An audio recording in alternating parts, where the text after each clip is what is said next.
How much personal growth have you gone through over the past decade? Chances are a lot. Have your tastes changed? Evolved? Or have they mostly remained the same? Mine have evolved for the most part. Dark Souls 2 came out a decade ago and I was there on release. However, I, like many others, was a bit baffled by it. I was of the opinion that it was inferior to its predecessors. I was part of the displeased crowd, so after recently completing the game again, I came out of the experience feeling even more irritated and perplexed than I did all those years ago. My stance on the game didn't change, but I've developed a better understanding of why I feel the way I do. Dark Souls 2 is polarizing, and it shows. While it sits as the least favourite game in From Software's modern catalogue by general consensus, it is far from unanimous. Much discourse surrounding it is marked with high praise. Countless videos champion its merits, it's rated very positively on Steam, and whatever little value you put in Metacritic, the fact is it's the highest rated in the Dark Souls trilogy. For many, Dark Souls 2 served as the introduction to From Software's catalogue, so there's also a unique sense of attachment there for many folks. People adore it, which is great. Unfortunately, I cannot say the same for myself. At its core, Dark Souls 2 is plagued by what I perceive to be a vision issue, resulting in an experience that really doesn't resonate well with me. The game's synopsis on Steam is join the dark journey and experience overwhelming enemy encounters, diabolical hazards, and unrelenting challenge. While true, overwhelming enemy encounters and unrelenting challenge are true in fundamentally flawed ways. They manifest in many ways, but the two most irksome ways are through a misunderstanding of difficulty and gameplay feel. Despite the many brilliant ideas peppered throughout Dark Souls 2, they all get caught in the crossfire by the gnawing drone that these issues create. I find them impossible to overlook because they are constantly in play, sometimes individually and sometimes in tandem. I didn't make this video to demonize the team behind Dark Souls 2 because 1, that's not nice nor deserved, and 2, the issues don't stem from talent or lack thereof. It's the issue of adoption and the web of tangible problems that it creates. Visions are shaped by experiences and experiences are unique. The most overarching application of this is in the reason why From Software's lore is communicated so obscurely. We all know the story by now, so to put it succinctly, Miyazaki read books as a child in English.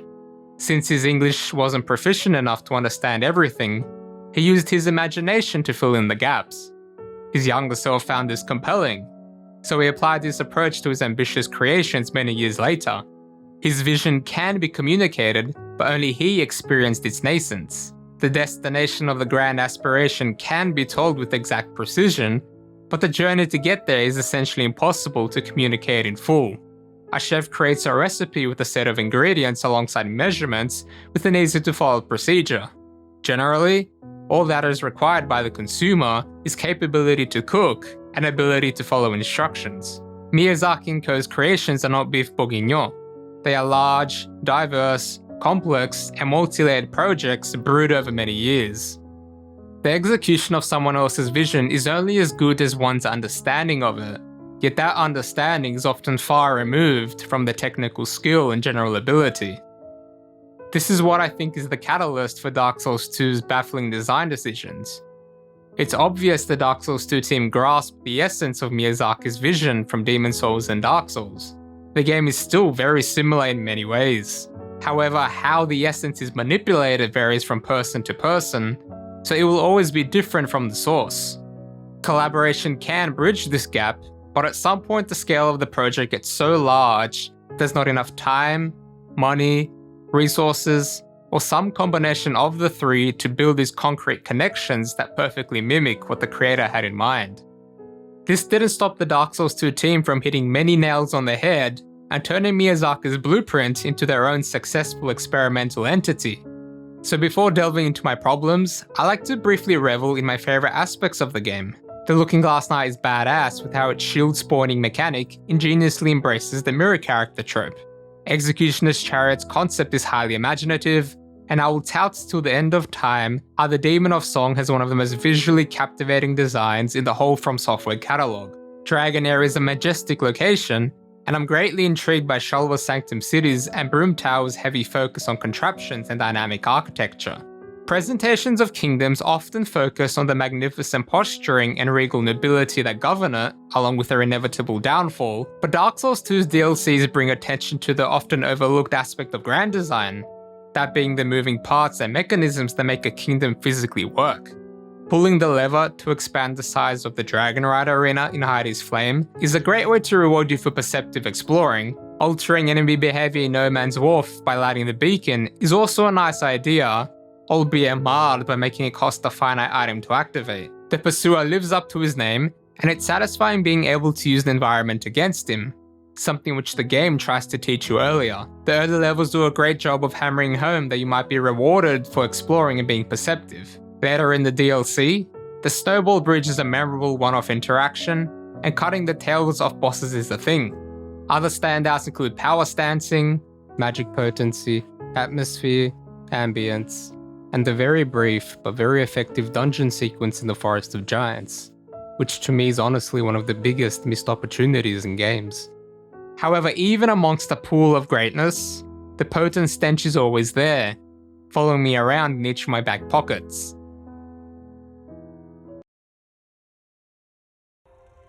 You lose your souls. All of them. Over and over again.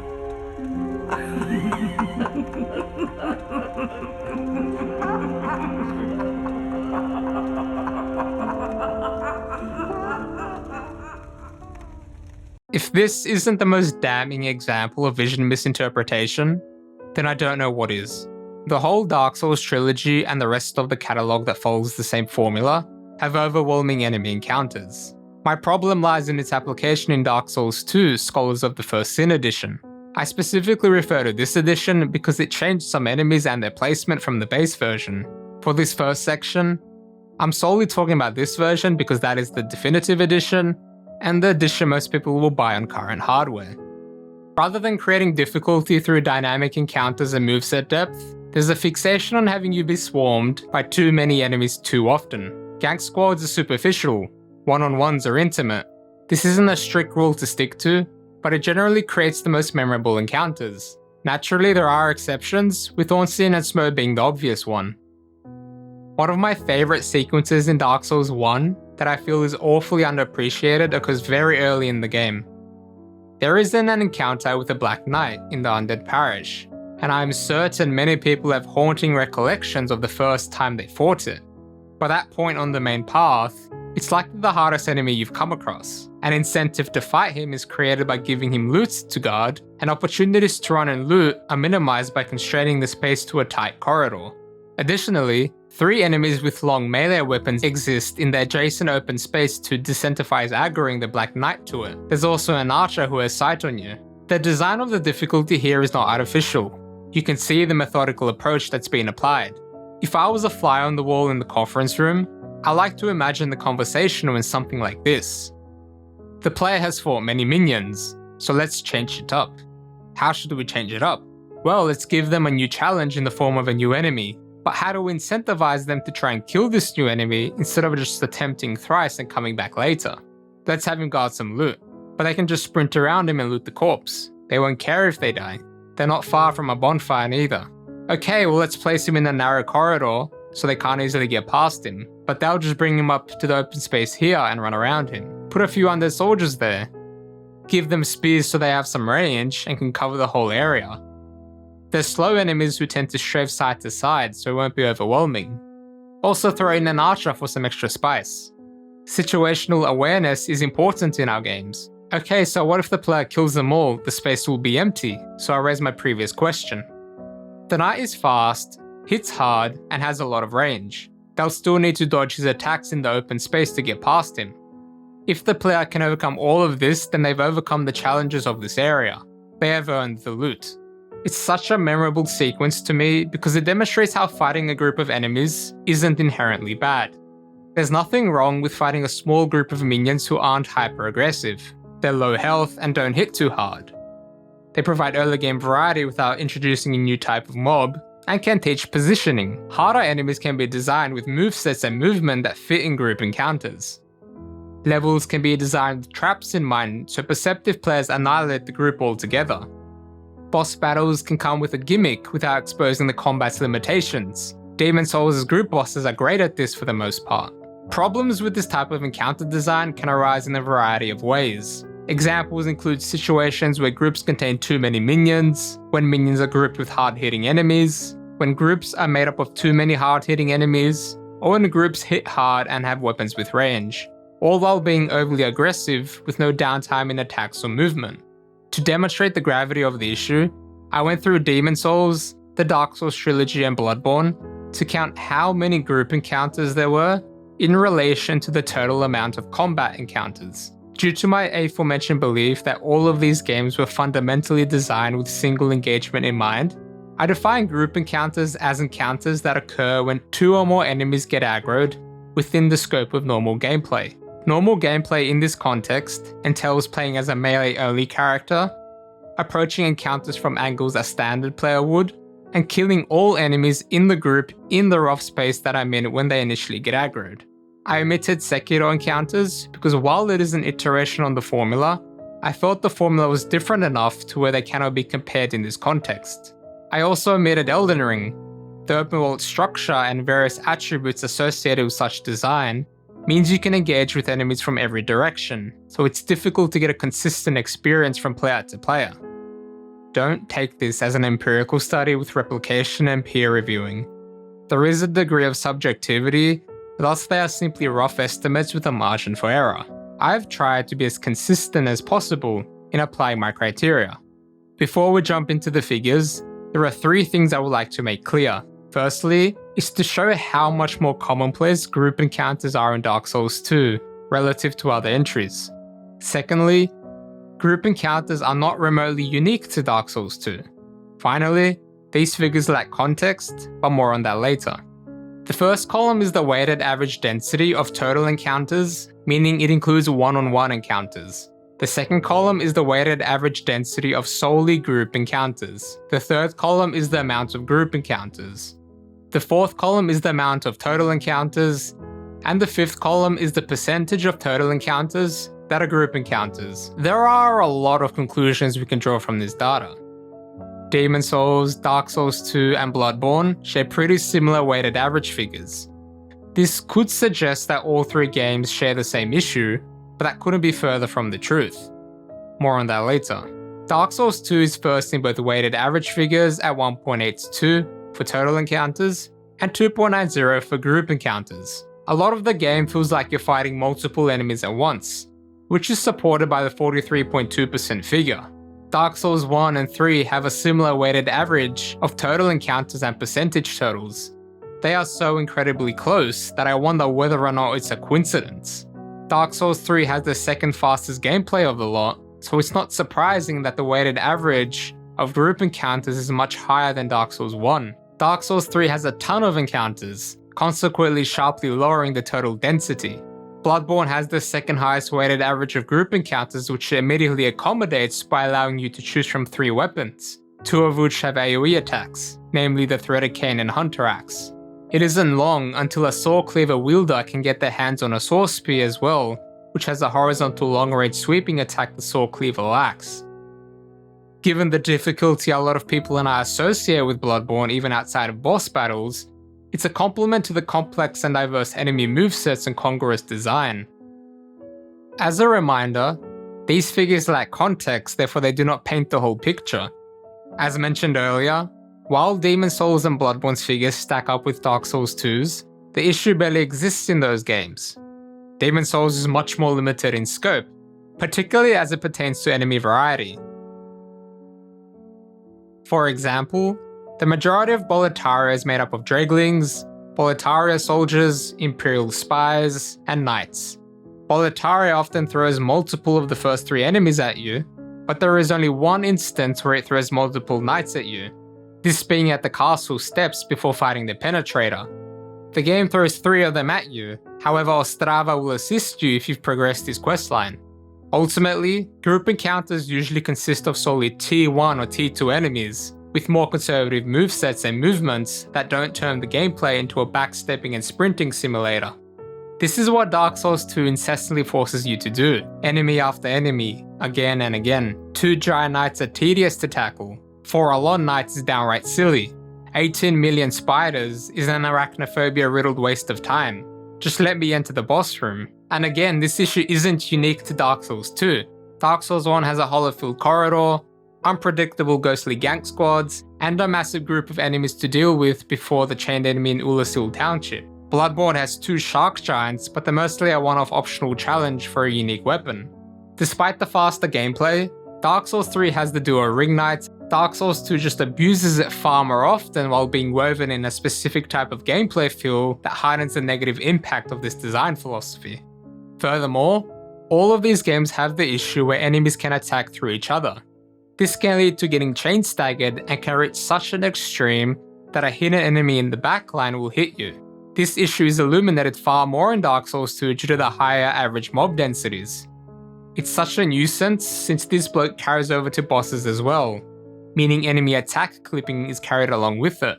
I've also calculated how many bosses in each game are in a group.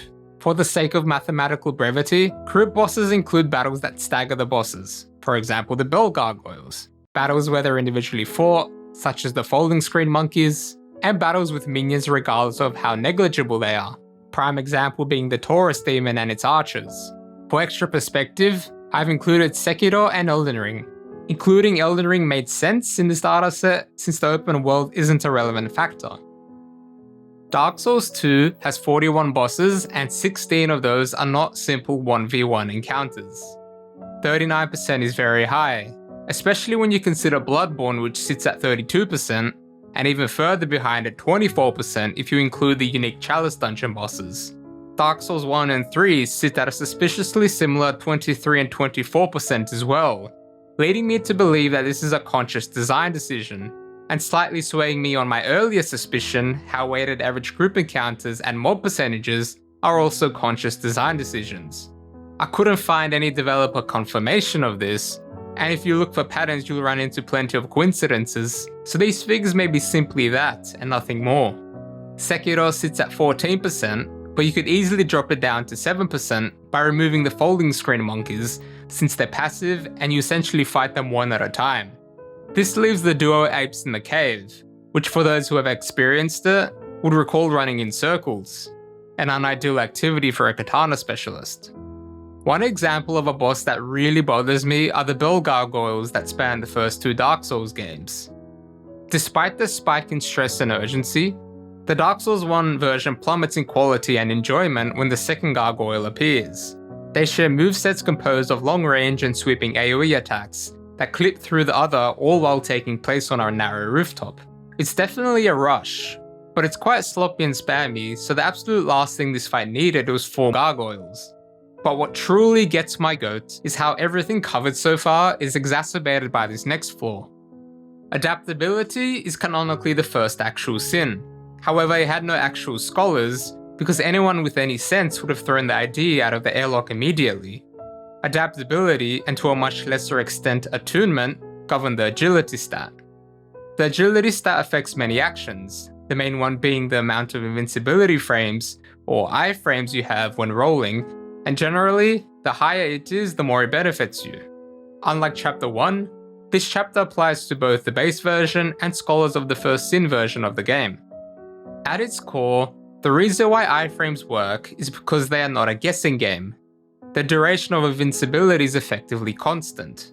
To use a more tangible example, the reason why Sekiro's deflection mechanic is so satisfying to employ and easy to master, once you understand the fundamentals at least, is because the window to trigger the deflection is effectively constant. Attaching iframes to a stat creates a snowballing cycle of incompatibility with the rest of the game. As you progress through Dark Souls 2, you'll likely level up adaptability. Consequently, you're hamstrung relearning how the upgrade affects your dodging capabilities. You're at war with yourself as opposed to the enemy, as focus is taken away from learning enemy hitboxes. Since the game constantly throws many new enemies at you, it creates a situation where there's no baseline for enemy hitbox recognition. Sure, a lot of the enemies might have copy-paste hitboxes, but we as players don't know that. In a first playthrough, we effectively treat every new type of enemy as having their own unique hitboxes. Furthermore, the hitboxes themselves are hard to comprehend. Calling them inconsistent is inaccurate. In actuality, they're consistently larger than they appear. It's the erratic iframes governed by agility that mislead us into thinking this way. In other words, the hitboxes are suspect not because they're inconsistent, but because they're larger than the weapons themselves.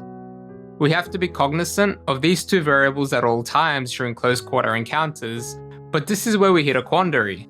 Having two variables creates a causality issue, meaning what the game communicates to us is unclear, and in turn makes it unfairly difficult to isolate whether getting hit is a cause of the stats effect on gameplay or the enemy hitbox itself.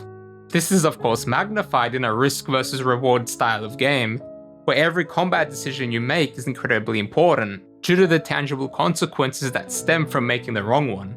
It is essentially a guessing game, further exacerbated by the fact that neither the iframes nor enemy hitboxes provide any visual nor audio feedback. If we cannot clearly understand the cause of our mistake, how are we meant to officially improve? I want to quickly touch on From Software's other games to solidify my point about guesswork.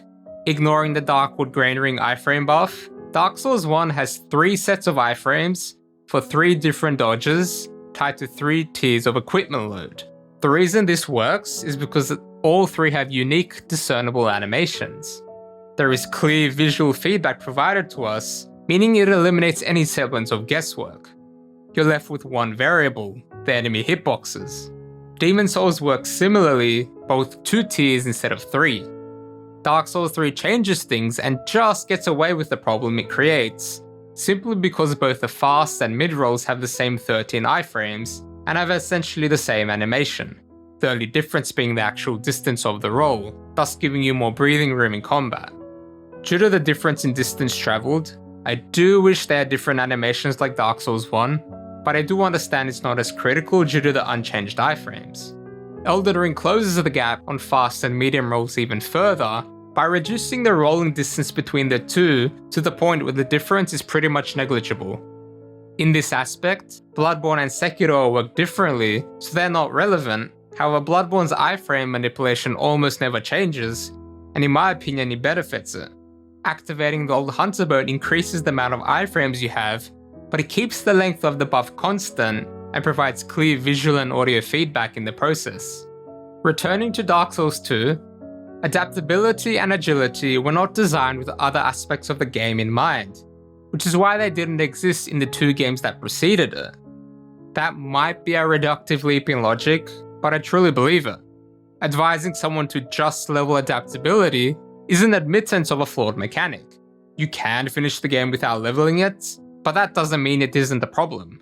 Neglect of something doesn't deem it non-existent, and existence has consequences. Adaptability is mandatory to the extent that the vast majority of us will level it up, and a mandatory attribute is an attribute with room for improvement. It makes absolutely no sense to ignore adaptability because your character is objectively weaker if you do.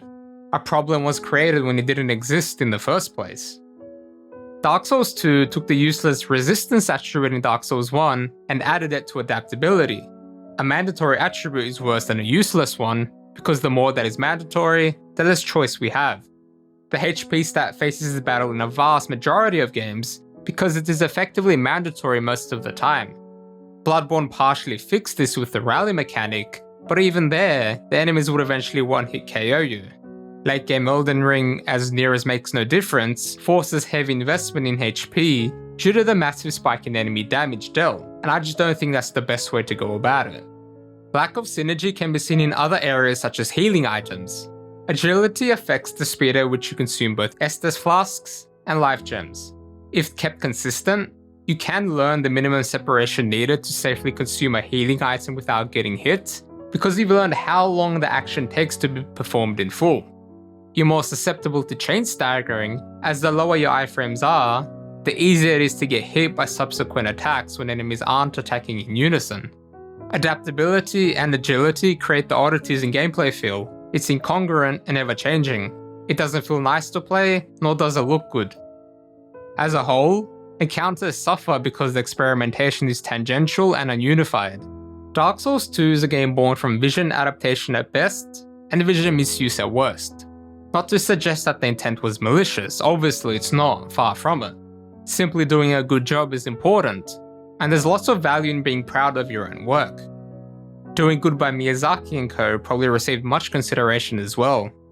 I find it a funny coincidence they called the attribute adaptability, because as previously mentioned, adapting a vision means it is not yours, so you lack the complete perspective of the vision's creator.